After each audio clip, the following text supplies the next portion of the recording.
ఏమయ్యా సోదరుడు, సంగాపూరు అన్నావు నన్నేనా? నిర్మలకి పని దొరుకుతాను మాటిచ్చి ముందే నీ కూతురు ఇచ్చి పని చేయడం అమ్మాయి అమాయకురాలా? ఊళ్ళో ఉండగా 500 ఎకరాల ఆస్తిపరుడని నామాన్ని వాళ్ళు వెతుకున్న ఆ పిల్ల అమాయకురాలా?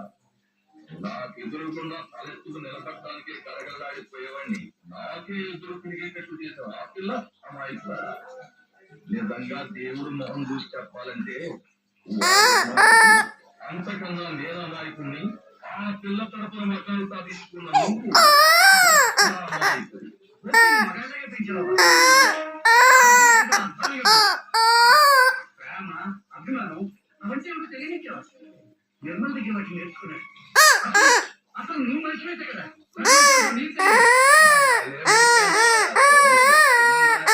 పెళ్లి చేసుకుని ఒక కూతుర్ని కూడా సన్యాసం చూసుకుని స్వాములు బాగా తెలుసునట. ఇదిగో ఆఖరిసారి చెప్తున్నాను, గోపి జ్ఞానమానం ఎవరి నుంచి పెళ్లి చేయాలో బాగా తెలుసు. నేను ఎక్కడి నుంచో ఈ ఊరికి కాపాడుకుంటున్న కావని కాదు, ఉండడానికి స్వామందు 5 పేరు లేనివాడు వచ్చి నన్ను నిలదీస్తే ఊరుకునే రకం కాదు. నాది కానీ ధర్మం